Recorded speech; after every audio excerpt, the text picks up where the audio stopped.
Hi, Daniel. How you doing? Thank you. Mate, thank you so much for being here. I've been meaning to have you on podcast for quite a long time because I have met you. How old were you when we first met? I would have been 16. Yeah, so that was at the awards night when Wiseberry first started in 2001. Sorry, Synergy first. Yeah. Jesus, yeah. So no, it wasn't 2001. It was 2002, 3. No, earlier than that. No, it was. So welcome, and it's great to have you here because I've been meaning to have a podcast of you for quite a while here now because I think that your journey is a journey that a lot of people would be interested into for many reasons, and hopefully they're going to see this. Okay. But you've been a salesperson for quite a while, and now you own a show. So if you don't mind, I'd like to really talk about all those aspects, right? Okay. Yep. So let's start with the show. How are you finding it for the moment? And you opened the show in Picton, right? Yeah, we opened in August last year. Yep. And it's going good. I think the transition for me is understanding when to start being a salesperson and when to start being a leader. Yep. But owning my own office is something that I've wanted for a very long time. So it's exciting for me, but it's hard work. It's not easy. And Picton's a great area. Like I really enjoy working there. And there's a lot of loyalty in that area with a lot of the community, which is easy but hard at the same time because it's very hard to get into people's doors where they have that relationship with an agent. But once I have that relationship, then it's quite good. So at the moment, I'm not really leading a team as I want to be leading a team. Like I haven't got a large sales team at the moment. So I'm playing a bit of the salesman's role, but I am learning a lot more about leadership now as I hire people and then I lose people and I hire people and lose people. So okay, we're talking about quite a few things here now. So let's first start from your dream of owning your show. Yep. You said you've been dreaming about it for quite a while. Yeah, 100%. Can you just tell me a little bit more? When did that start? Would have started a few years ago now. Me and my family work well together, but we have different ideas on how we want things to run sometimes. And running it all together in one office doesn't necessarily give us the freedom to do what we want to do, you know what I mean? So I have a lot of ideas on how I want things to be run. Whether they're right or wrong, I don't know, but I'm the type of person that needs to go through life learning from my mistakes. So I really wanted to go out there and just see if my methods work well. But not only that, but I wanted to transition from a salesperson to a leader more than anything else. I think it's more important to lead people through life than just to be a salesperson. Yeah. So. Just to have a bit of perspective here, your father, Oscar, whom I made a podcast sometime last year. Yes. Which was a very good podcast. Yes, it was a very good one, especially your mom. That's when you can see she's the Kennedy woman.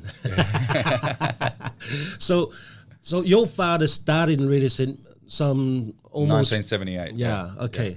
Now, that's 41 years ago. Yep. He then built a bit of a business empire and got 3 of his sons and his daughter involved into the same show. So now you guys been working around that same show for a number of years, right? So how did the family take that break? The break of you now wanting your own thing and going out there and doing your own thing? No, they're all happy and excited for it. You know what I mean? And okay, the truth is yes, I'm running my own office, but it's kind of all together at the same time as well. So I'm not necessarily going out there and just opening up my own office where I'm on my own and that's it.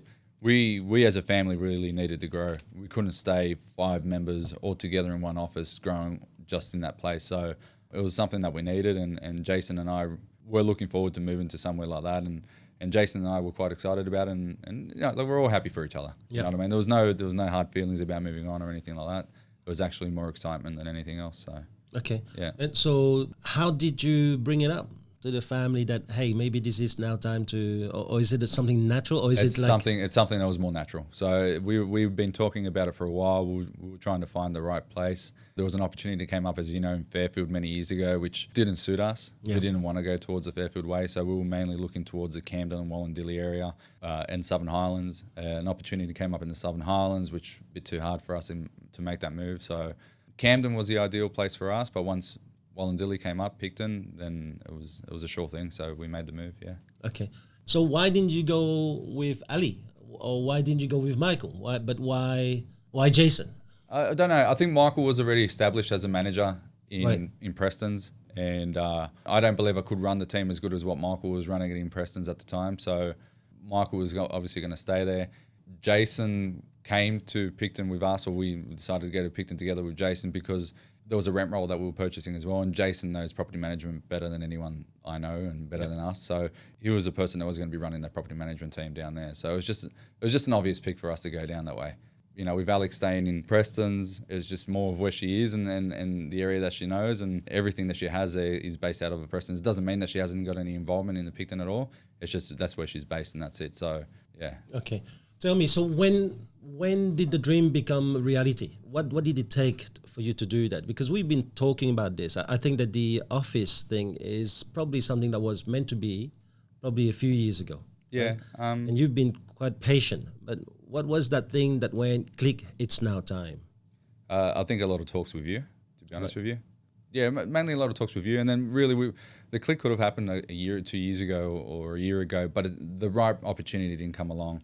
And I didn't want to make a move to open up another office unless it was something that felt right. And Picton felt right. Picton felt right. I understand that. But what about that mechanism in you? Because I truly believe that, from a salesperson into owning your own show, there's that fear barrier you have to cross. Did you have that fear beforehand where I had sure? the fear of starting something where I was worried about failing. Of course, I had that fear, but you can't live your life worrying about stuff like that. So I just had one day I've just decided that, okay, well, we got to do it and that's it. You know what I mean? Even up until the point where we made an agreement to go for that one, I still had that fear of, is this going to work? You know what I mean? But, it's life. I'm not young anymore. I'm 35. You know me since I was 18. I'm not young anymore. Is that an insult to me? But I'm not young like when you first met me. So, it'll be always one of those things where I'll look back and said I should have done it earlier. Yep. 100%.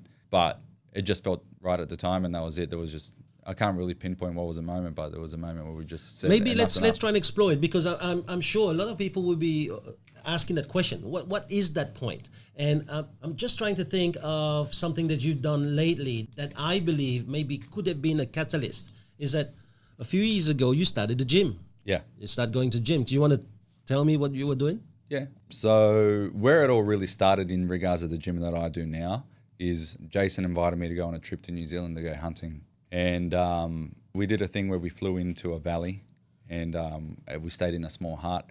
We did a fly camp, and a fly camp is when a helicopter takes you to the top of the mountain, okay, and you set up camp there for a few days or 5 days or whatever it is. Right. So anyways, we camped up on the top of the mountain. We're at 1,800 meters high. Yeah. We were hunting this valley, and Jason shot his animal and I shot my animal. And we heard on this radio thing that we have that you can take up with you to check all the weather and all that there was bad weather coming. So we had to pack up tent and go down. Now, I didn't really train for this experience at all.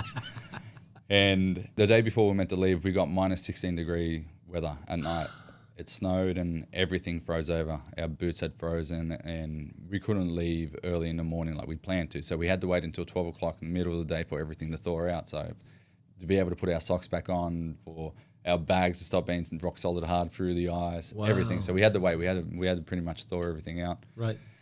Anyway, so instead of having 15 kilos, 20 kilos worth of weight to take down, which would be your standard if you're going to be backpacking out of places, we had about 40 kilos each in our packs. And I've never really done any serious backpacking like that before, and I didn't even have the harnesses on my backpack right. They weren't even level. So because it was snowed through the night and then it was hot during the day, we had a lot of snow melt. So we spent the next, I think it was 12 hours hiking down this mountain to get out of that spot before the bad weather come. I had fallen over half a dozen times. I had reached a point of exhaustion. I just couldn't handle it anymore. And I got 300 meters from the bottom and I reached a point where I couldn't go any further. It wasn't even 300 meters. It was probably 200 meters from the bottom. And I just couldn't go any further. I had my animal in my backpack. I started unpacking everything and I started getting really upset with myself. And one of the guys we were with, AJ, had to come up and help me and bring my pack down. He helped me bring my pack down. As soon as I got to the bottom, I got into an emotional wreck, and I just reached a point where I could not go any further. Right. So anyways, they had to get the boys who were staying in the other hut to come out and help me and walk across the valley. We still had another 5K walk to get across the valley from there on. So it was a total of 12 hours walking. You know what I mean? We started at 12 o'clock and we didn't get back till probably midnight that night. Yeah, and I was just really, really angry at myself because it's always been a sort of competition between Jason and I, and he got down to the mountain without a problem and I didn't. That didn't upset me, but I was more upset at myself, that the fact that I failed when I shouldn't have failed that walk. And so once I got back from that trip, I decided to find something that I really enjoy. I already had been running and I did mixed martial arts and all that sort of stuff, but I never really found anything that I enjoyed. And then through watching YouTube, I came across CrossFit and I really got into that. So I got into the whole fitness thing because I wanted to get better for hunting and to feel fitter and have more, just to feel good. So if I ever reached a moment where I was going to fail again, like that whole testing of yourself again, I wouldn't collapse and get emotional again.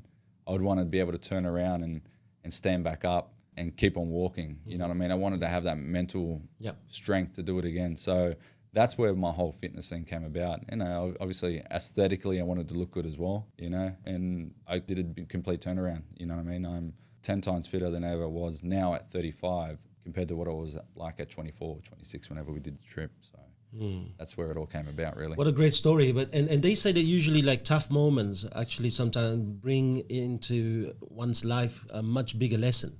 And maybe that was the catalyst for you to become fitter. Yeah. But now something happens while you were doing your fitness. Because at the beginning, it was for you to become fit. And I could hear you stories about becoming fit. But at one stage, the gym became a place for you to actually compete with yourself and pushing yourself to the next level. 100%. So what did you do with this CrossFit? You want to tell us? Or maybe because there's probably that click moment as well.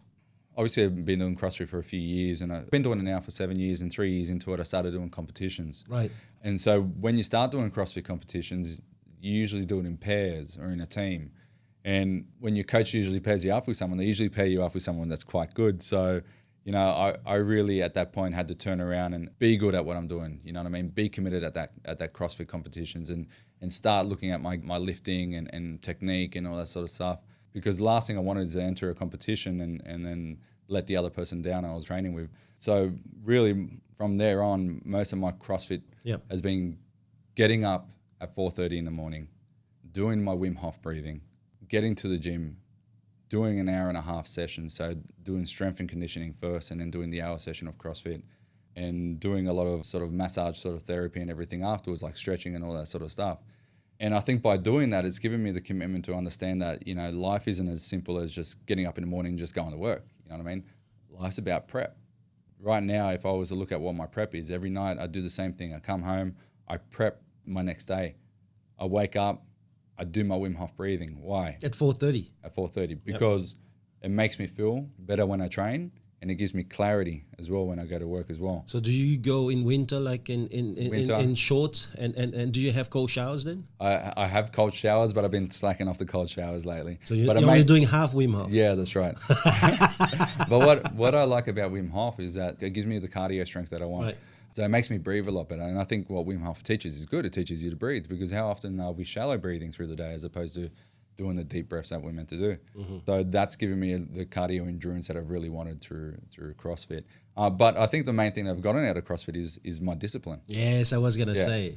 And the thing is, I have to have a discipline to go to CrossFit, because if I don't go to CrossFit, how do you think my day's going to pan out? Mm-hmm. Mm-hmm. I'm going to feel lethargic, lazy, in a bad mood. So it's kind of a great thing, but it's kind of hard on you as well, because if you decide to fail one day, then you feel the effect of it later on. Right. You know what I mean? So it's kind of like I need to have my disciplines in place in order for me to have a fulfilled day. And that's where I've seen the change in how I do real estate now as well. You know what I mean? I need to have my disciplines every day. If I don't follow my disciplines, then I don't feel good. Yeah. And my results don't show for it. So how long before you started winning CrossFit competition? Or have you No, well, I haven't won CrossFit competitions because, but doing well, probably took me about 5 years doing well. And I'll be honest with you, once Hoang, who you met, came along and he started coaching me, I saw a lot more. Yeah. I saw a lot more changes. And the other thing, which is I've had to be quite disciplined with, is my nutrition. So less whiskey in your cereals. No, whiskey's all right. It's a beer that's not good. So nutrition is probably the other thing as well. You know what I mean? Like I heard recently that from Joko Willick. I don't know if you know him. No. Anyways, he was saying that, you know, people say that you should be sleeping 8 hours or 9 hours a day. Those people probably aren't eating well. That's why.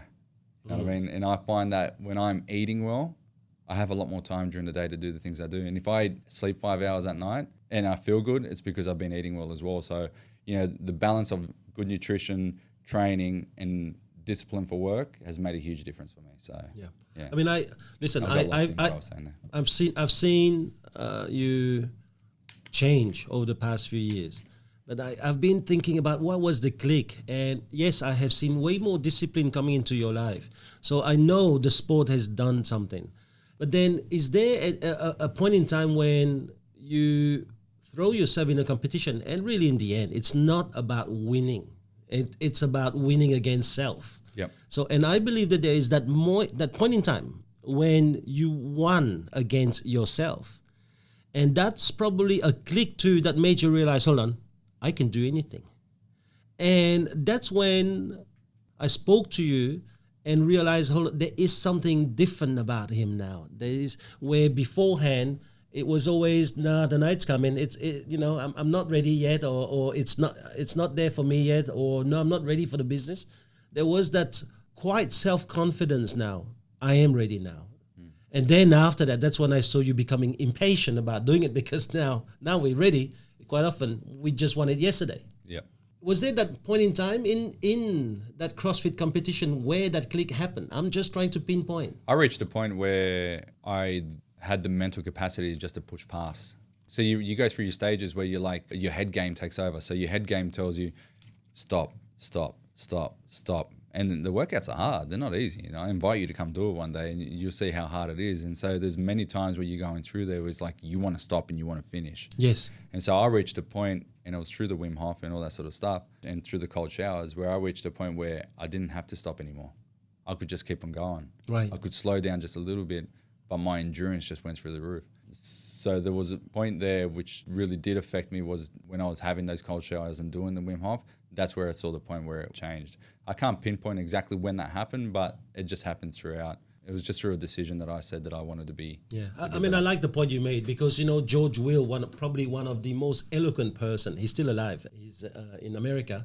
And George Will always said, sports is a great thing, because sports bring out virtues in people that they can use and then can be translated in civic duties.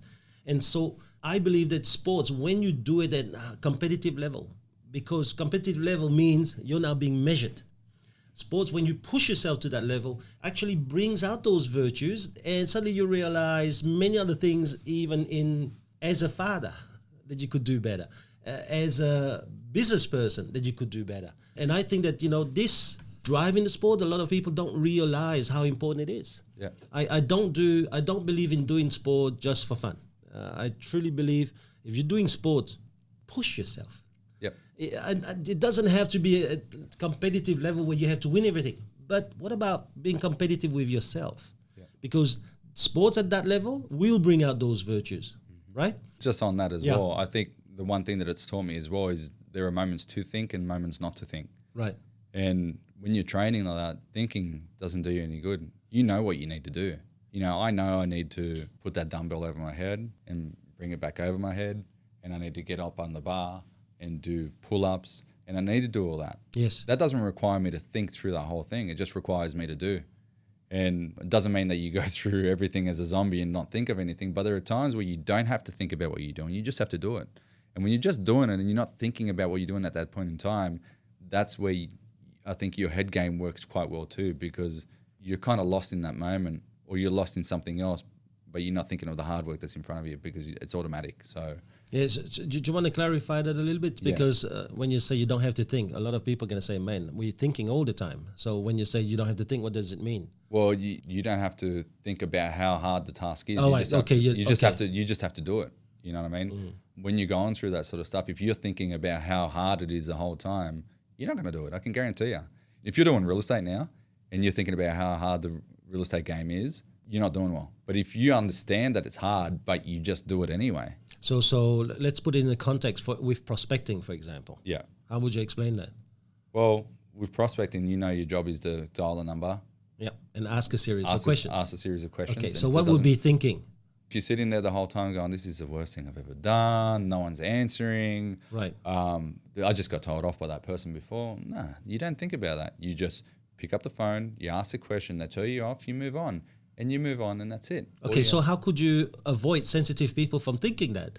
I mean, you've done now all of these things with your dumbbell and all these things. So at one stage, the body is in pain. You know what the difference is that I enjoy CrossFit. Right. So for me, it's finding that point of enjoyment in what you're doing. You know what I mean? There's shit jobs to everything, right? Yeah. So no matter what you do, there's always going to be things that you're not going to like about a job. That's why when people say I'm looking for my dream job, there's no such thing as a dream job. Your dream job is what you decide to be a dream job. You know, I think that a dream job exists. That's a job you have in the middle of your dreams when you're asleep. Yeah, that's right.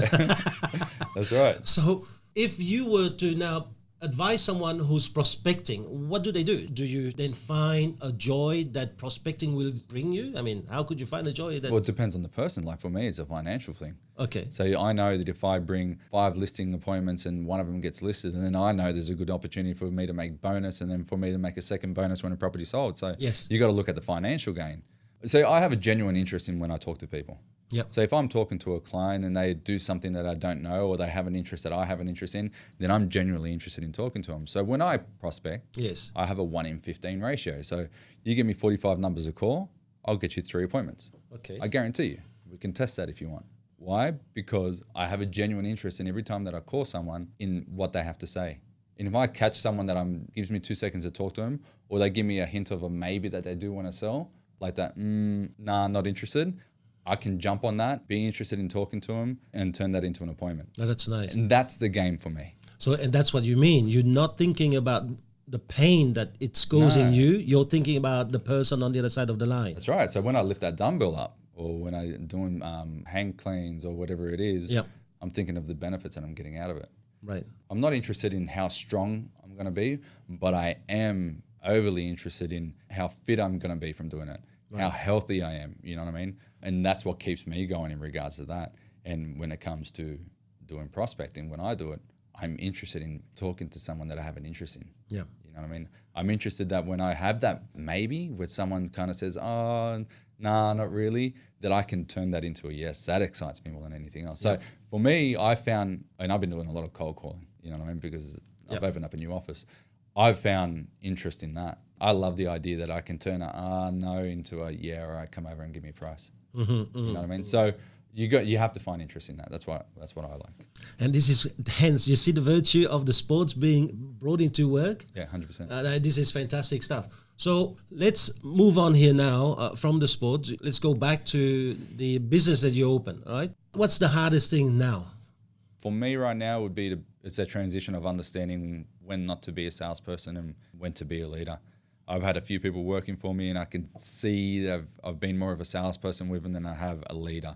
You and I, we've spoken quite a number of times about leadership. You've done a lot of leadership courses. Yeah, but it's not the same until you actually work it.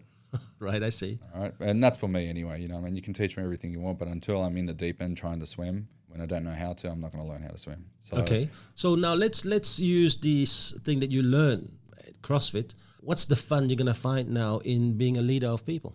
So, for example, you know, we've got young Ethan who's working for us now, right, and I've sat down and worked through his goals. And so now I think the fun in what I have now is seeing how can I get him to reach his goals. Okay. That's where I'm excited. Okay, all right. Well, just like the prospecting, you're now finding an excitement about this young man. So how can I get excited about him reaching his goals?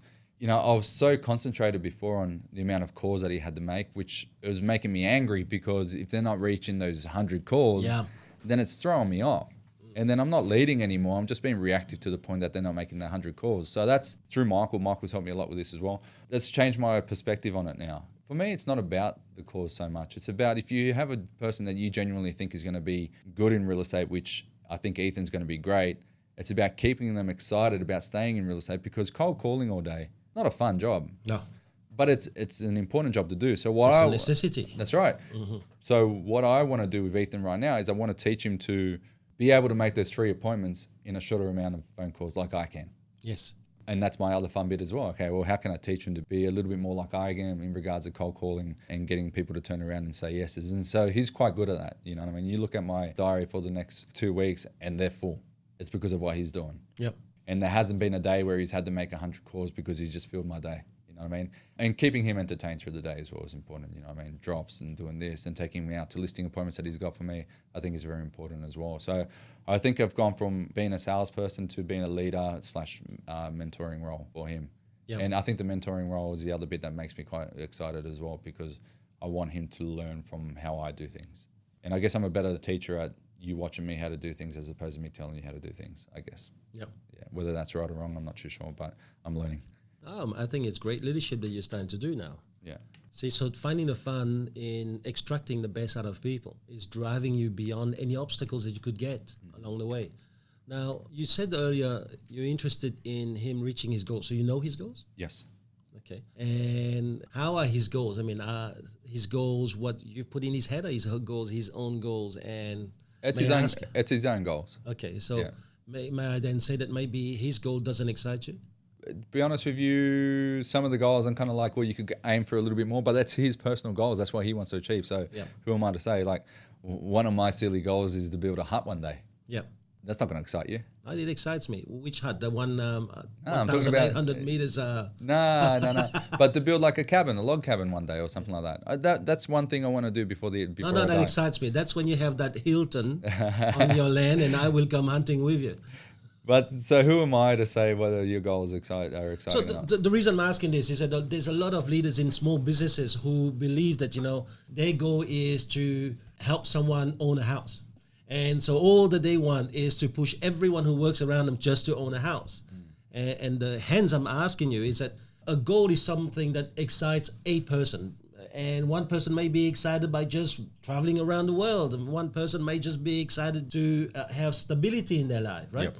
And so it is crucial as a leader to find a goal that inspires that person. It may be totally different to us. It may be totally disinspiring, for lack of a better word, to ourselves. But if it creates a sparkle in their eyes, that's the one to go for, right? Yep, 100%. Okay, so how do you help that person reach that goal? And do you revisit it once a year? What are your plans? So the way I've told him is to have small goals in order for him to reach that goal. Okay, so say for example, one of your goals would be to save $100,000 in a year. Okay, well, how are you going to save that $100,000 in a year? Then you can base it back onto their results and what they can get, their targets, and how they can achieve that through real estate. So I break it up into many different stages in regards to making it there. Right. Okay. So that's how I personally have set his goals in stages of how he can actually get there. Okay. Yeah. How often do you revisit it? I mean, do you talk about that every day? Because some people, that's all they talk about every day. We touch on it. Yeah. But it's not something that we've gone back and visited quite often. So we touch on it, but that's about it. Okay. Yeah. So what other aspects of leadership are you now taking seriously? In the past, you used to have two gears. You say something nice, Okay. or you just hit them with a hammer, right? How about that aspect of communication these days? Well, I think there's a pause between us before I say anything. So, and no, look, that's the honest truth. Like I will assess everything a little bit more now before I make a decision or say anything. So I'll have that little pause, which I don't like because of that pause to me feels like it goes for a very, very long time. But I think it makes it easier for me to communicate. Instead of being so reactive, it allows me to assess it a little bit more and then say what I think is the right thing to say. You know what I mean? And I don't mind admitting when I'm wrong to certain things as well. So if I've said something where I'm wrong, I'll bring people back and I say, look, I think I was wrong in what I said there. Let's try it this way here.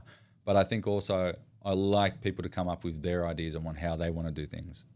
Because if I've given you a task to do something and you have a way that you want to do it, I don't think I should stop you from trialing it out that way. Right. So I would allow you to go out there and trial it out for yourself and see if it works. And if it works, that's great. Then I've found something new. And if it doesn't work, then we can go back and do it the way I think we should do it. I think it's important to let people do the things the way they want. You know what I mean? If they have an idea, go for it. What's the worst that's going to happen? Yeah. So what other aspects of leadership had changed from working around your brothers to now being responsible for a team? I think I listen more to, you know how I said before where we have different ideas? I think I listen a little bit more to what everyone has to say now. So, Tell me a bit more about that one. Oh, well, the main, what I love, for example, with Michael is how he communicates with his staff, and they all love him. And I can be a little bit envious of that sometimes, but I think it's a great thing. And so I look at what Michael does with his team and go, okay, well, I'm going to take that out of there. And how did you see it before? Like he was being a little bit too soft. Yes. You know what I mean? And I don't mind the hard approach because you could tell me off and say anything to me and I'm still going to be around and I'm still going to work hard and I'm not going to run away from that. Yeah. You know what I mean? So I kind of like the hard approach. But everyone's not like me. So it's a matter of understanding what that person's like. What Michael does a lot, for example, with Aaron, which we've seen Aaron change a lot, is he'll bring Aaron in and he'll sit down with him a lot and they'll talk a lot about what's going on and what's the next step and what changes are, and he'll go through his goals a lot. And I've seen the relationship between Aaron and Michael, to me, has been amazing. So I've kind of watched that and gone, okay, well, how can I do that myself? And I can see where I've gone wrong in the past, people that I've hired recently, and why they've left, because it's just that relationship hasn't been there. Right. You know, It was transactional. It's very transactional. And it's funny because what's the number one key that we learn in real estate? It's relationship. Just people, yeah. Yeah, that's right. And so I'm a very good salesperson, and I'm very good at building rapport with people, and whoever I meet, I'll be able to build rapport with straight away. But I wasn't putting that into the management or leadership role. Why? Because you've been brought up in terms of transactional thinking, or is it because you were thinking, hold on, I couldn't care less if people talking to me in a nice way. I know to do my job. Yes and no. For me, I'm a different person for my family, and then I'm a different person for people who work for me. I wasn't treating people who work for me as family. Right. Because they're not family.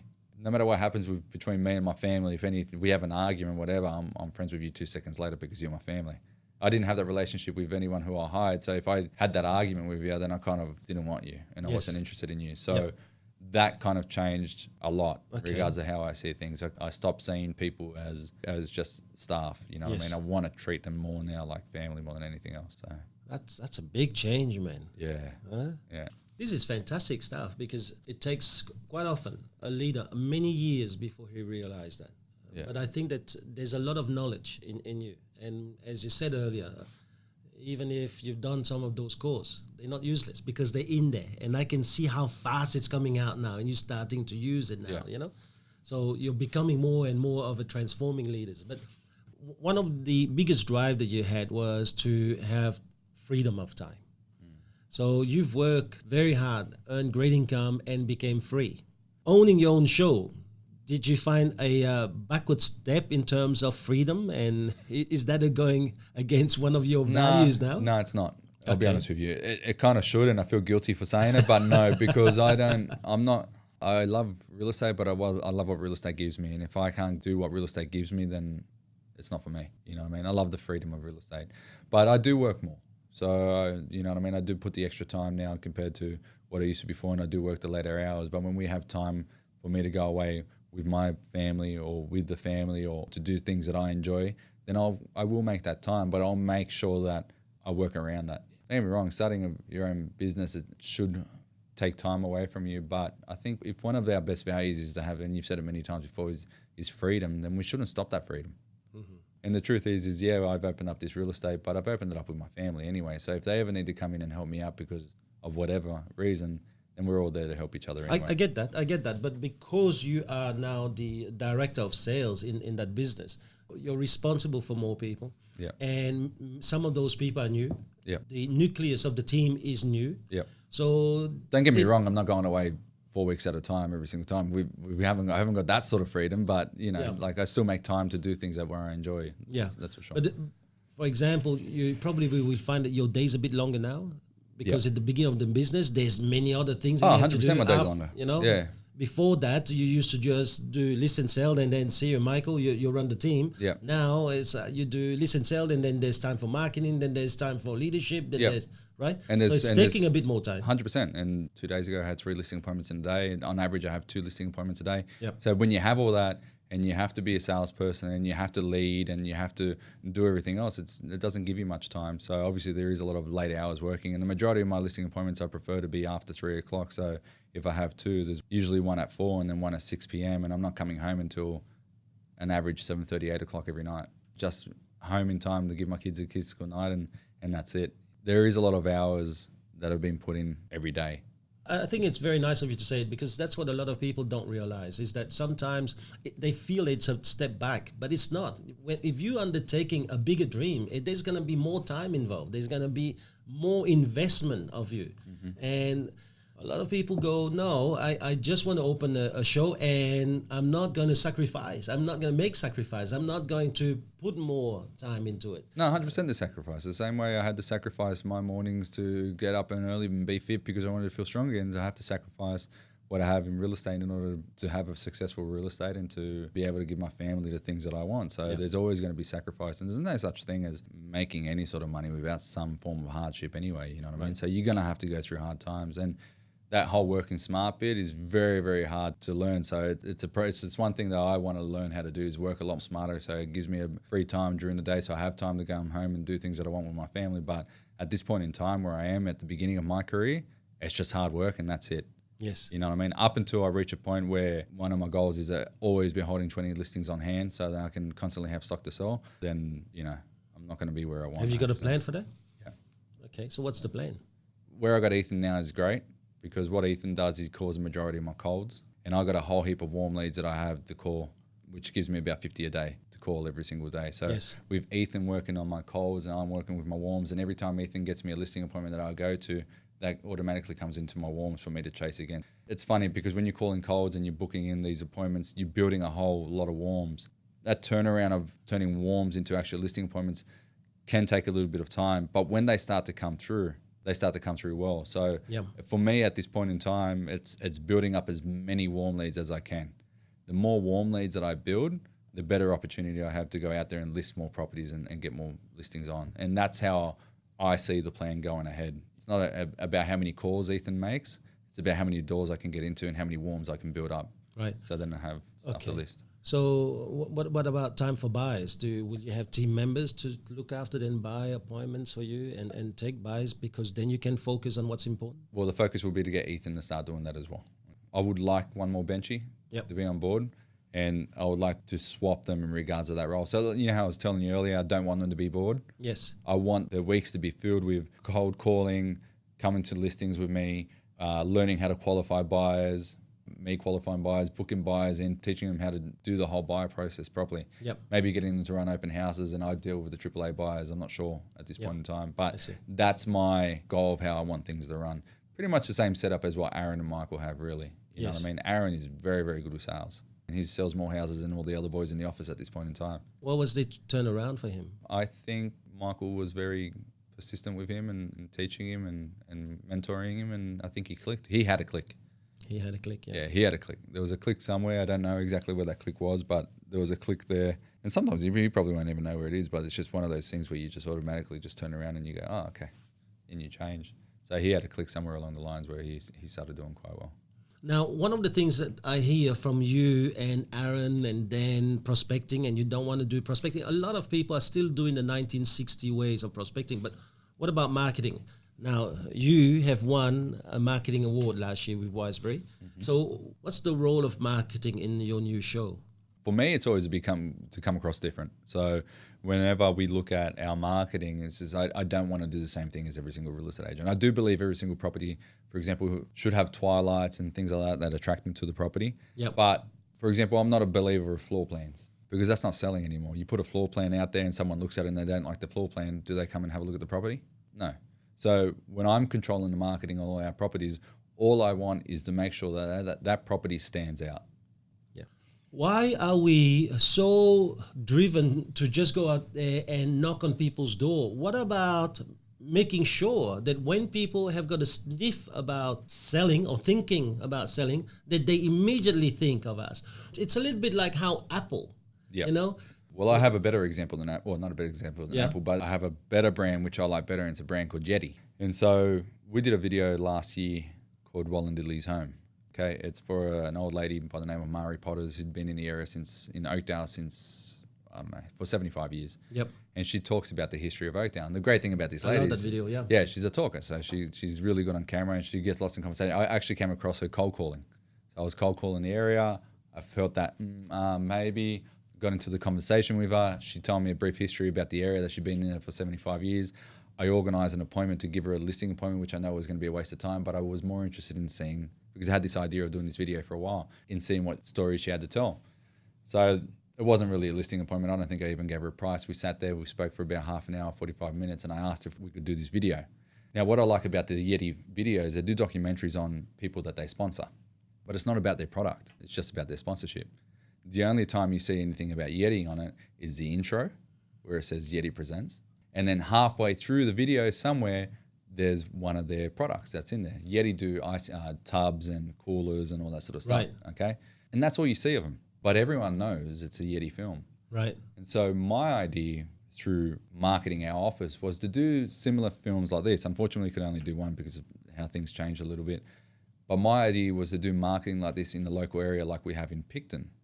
And the reason why it works well in Picton is because a lot of people who actually live in that area have been there for many, many years. So it's got a very good community. Yes. So that's how I want to somehow market ourselves. You know what I mean? To be known as the agent who cares about its community and tells stories about its community. I like that. Because it's an old community. Yes. I don't think this could work in Preston's. People buy and sell every 5 years. Yes, marketing is very personal to each area. It's very specific. You have 100%. to understand how the area works, what 100%. makes them tick. It's over 5,000 views on this video. Yeah. I've got 3 listing appointments out of it. People really love the video. I still meet people We'll talk about it. who talk about it. Yeah. Now, I don't know if they called me half the time, sometimes because they've seen the video, but when I go and meet them, they say, I know Mari Potter. Oh, Mari told me that she's met you and all this sort of stuff, and we love the video that you did. I met her niece. To me, that's one, I enjoy doing those type of videos. I like, that's at my creative outlet. I like doing that sort of stuff and coming up with the ideas of it. It's not only my ideas, but it's a videographer's idea as well. But I like that style of selling. I don't like the arrogant selling where I come to you and I tell you what I am. No. Yep. I want you to see what I am. You know what I mean? Not by telling you, but just by acting how I am. So I love that style of selling. So that's my view on how to market my office or our office. You know what I mean? That's how I want to do things. Okay. So you're very, very big on film. I still remember the cricket. The cricket one was great. Yeah, the Australia Day one. See, that Australia Day one works very well in the Preston's area. Yeah. You know what I mean? I love it. It's great, isn't it? Yeah. So what other forms of marketing would you rely? For example, I was saying earlier, some schools, they ask for children to have a computer. And I was amazed when I saw that 80% of computers these days are Apple. The kids are bringing Apple computers, not the other ones. And so that's what marketing is about, is that when people are thinking about selling, they have to think about you. So what other forms of marketing would you advise people, or would you say you're going to be looking at doing in Picton? I think that you guys, Jason and you are very brave. You're not originally from Picton. You're going over there and you're taking on boys who are very, very much like, it's who's the clique in town, if you will, and they the little groupies, Yep. And not only you're taking them on, but you're doing it in a nice way without ruffling any feathers, if you will. Yeah, I mean, along the way, you will always, with some, but it's a very nice transition. Well, the good thing about Jason especially, he's a very likable person. Yeah. You know what I mean? So for him, he has to meet someone and people are automatically drawn to him. He's just that type of person, that type of personality. What we have done is we joined a community thing over there, which is a CrossFit over in Picton. You know what I mean? Yes. Unfortunately, we left Preston's where we love, but we joined up this new community where the people were very lovely. And so by joining a community-based thing in the area, it actually helps you become part of it. Yes. And when it comes time for people who want to either lease out their property or sell, if you're part of that community-based thing, they will automatically think of you. For me, if I'm going to market myself, like I said, that I think that video thing's a great thing to do, but it's also to become part of the community. There's no point me working in an area where I'm not going to become part of that community. So, joining the CrossFit, becoming very close to for example, we went and visited bow drafting in Picton the other day, becoming very close to them and having a relationship with them. What is it? A bow drafting? Yeah, the drafting. They do drafting and all that for subdivisions and all that sort of I stuff. see, You know what I mean? Yes. Being close to one of the solicitors in the area, you know what I mean? Going across and ordering coffee from the people there, being amongst that community makes a difference. And if you're a nice person, which Jason and I are quite nice people, you know what I mean? Then it helps for whenever someone's interested in selling or doing something like that to think of us, you know what I mean? To me, it's as simple as being part of a community, and that's it. And being friendly and nice, not being arrogant, not being rude, just being very helpful with whatever anyone needs. I don't think you even need to throw money at it. You don't have to. Yes. You just have to be amongst it. That's a form of marketing in itself, in my eyes. Yes. And there's the obvious thing of when you market a property and stuff like that is when you do it well. You don't put junk out there. Yep. That's why every property that we put out there on the market has got a video. It's got twilight photos. It hasn't got 101 photos in there. It's just got photos of the main things that look good. Yep. All the things that actually make your marketing stand out. So it's a combination of things. So what's 2020 in store for you? What's the goal? In regards to real estate or in regards to everything? To the business now? We would like to reach a stage where, like I told you before, we're holding an average of 20 to 30 listings on hand at a time. Taking control of an area in 2020 would be, I think, a bit too far-fetched. Yes. But I think being consistent in an area works quite well. I think doing things different to other agents is good as well. Auction, for example, is not a very big thing in the area, but there are people who are interested in the whole auction idea.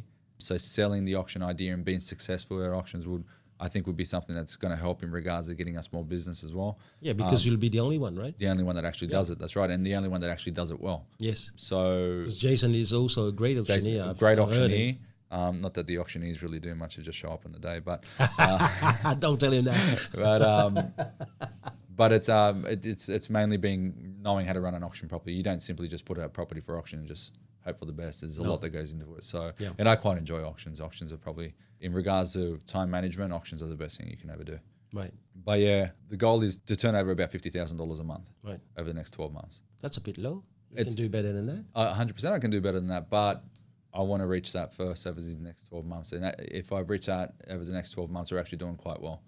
Oh, well. Look, it can be a lot bigger. I'm not meaning to aim for low goals or anything like that, but I just want to be able to reach a certain stage and get to a certain point where I feel good, and then aim higher for the year after that. You know what I mean? I don't think it all happens all at once straight away. I think you need to work towards it. Yeah. And that's what I like about you. You always set, I would say, probably highly realistic goals. Yeah. Because you're the kind of guy that just want to overshoot it. Yeah. But set things that you hold yourself accountable to. I haven't seen you set too many goals that you never reach. A lot of people, they say, no, I want to set high goals because high goals will drive you. If you shoot for the star, even if you land on the moon, that's better than being here. I get that part, but I think that some of these people shoot for a star that is so far that they delude themselves, and it actually remove the definition of a goal that you aim for and reach. Yeah, I think there's two goals. I think it's your goal for that year, and then there's all the other goals. Yeah. You know what I mean? And my goals for the year are usually quite realistic. My goals for 5 to 10 years are very far-fetched, but they're the goals that I'm lost in, that drive me for the future, you know what I mean? They're the ones that really give me something to look forward to. Right. You know I mean, I've only seen you miss one goal in life. I know where you're going with this guy. Yeah. What is it? I believe this year you're going to have a third girl. Yeah, that's right. I missed the goal of making a boy. Yeah, that's exactly right. Yeah, so yeah, 3 girls now. But you know what? I can't see myself having a boy anyway. Girls are the most amazing little things ever. Yeah. They love me to death. I come home, they're always happy to see me. They're not mischievous. They love to sleep. So it makes mum very happy. They sleep all night. But maybe it's 4th time lucky, mate. You never know. Well, they say on the 5th one there's a 95% chance of a boy. So, well, listen, I appreciate what you've shared with us today. But before I let you go, what would be the one thing that you advise someone who is starting a new business? What would be that piece of advice that you've learned over the past 6 months? Do the real hard things first. Right. All right. So if you have to make your minimum 50 calls a day, you do that first, and that's your only interest. Yes. If you need to build up stock in the new area, which you haven't got, your number one thing, more besides anything else, is to go out there and make appointments for yourself. Right. Okay. You can concentrate on running the business and everything else. Let that happen after you've made those 50 calls. Those 50 calls are the things that's going to make you money. Yes. More than anything else. So you kind of have to be a salesperson at the beginning. Yes. Okay.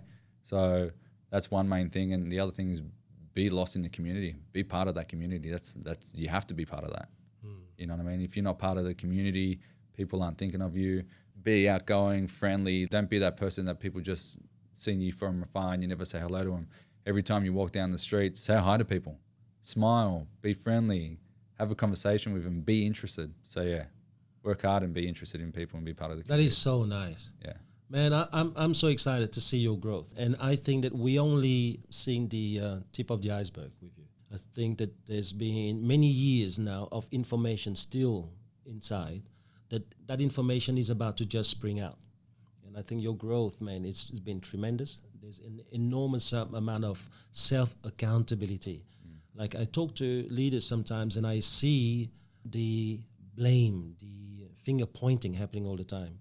And it's so refreshing to talk to someone who actually take responsibility for every single one of their actions. And man, thank you so much for sharing your time today and sharing your ideas. No worries, and thank you for everything you've done.